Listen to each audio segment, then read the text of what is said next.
A little did you know that Tampa is the only major Florida city to color its river green, and with an average of 231 days of sunshine a year, Tampa claims the title of the nation's sunniest St. Patrick's Day celebration. So you know what? Let's share one of the ways to celebrate, and that's the River O' Green Festival in downtown Tampa. It's a good one, and to get us into the Irish spirit just a wee bit early, we've got Kenyatta Bridges Harrison here, as well as, and you're with Tampa Downtown Partnership President and CEO, as well as Annalise Dowdy, kid entrepreneur. Great to have you both here today. Thank you for having us, Roxanne and Natalie. You bet. Yes. Kenyatta, let's start with, I mean, this is such a fun time of year. Yeah.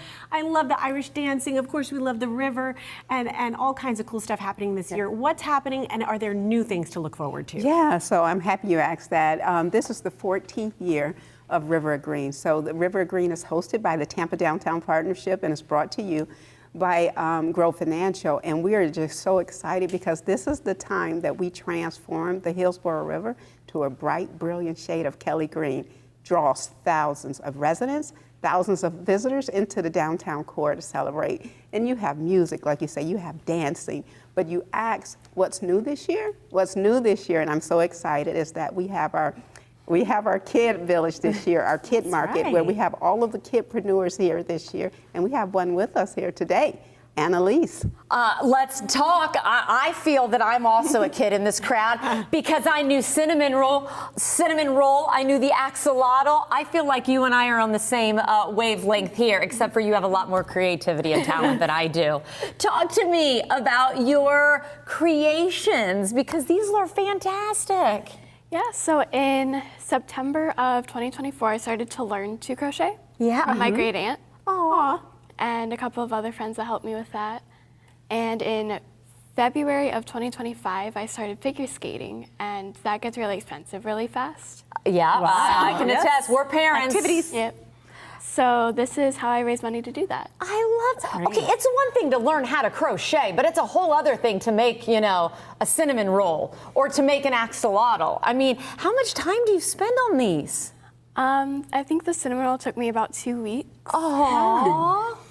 And the possum over here took me about 2 hours. Oh my gosh. They got the variance there. So much time and love put into all of this, and you're one of the kidtrepreneurs, it's a tough word to say, that we can come visit, as well as others, right, Kenyatta? Yeah, that's right. We are going to have a lot of kids there that day, but I also want to talk about some of the other new and exciting elements of River O' Green. We have the Irish Color Guard this year that's brought to you by the Tampa Rough Riders, and we also have a headliner, Shane Byrne this year, Irish singer and song producer that's going to be performing. We have a new exclusive VIP experience where you'll be able to see the get exclusive views of the stage. So we're excited, but we also have the fan favorites. We have the pet costume contest brought to you by the Barrymore. So we have the fan favorites, and we have the parade that's going to kick off at 2. The parade's going to be amazing. One more fun fact that we were talking about off air is the bars. I didn't realize per capita. Here's the fact. I love this. We have more Irish pubs per capita here in Tampa. Right? And go Tampa. Kids, that's why we transformed the river green. Go Tampa. Fun. And it's not just a light green. I love the green that is the river. Man, it's fantastic. Let's share that information so people can have fun at the River O' Green. Everybody mark your calendar. Few days technically before St. Patrick's Day on the 14th, but there's all the information. TampasDowntown.com for more.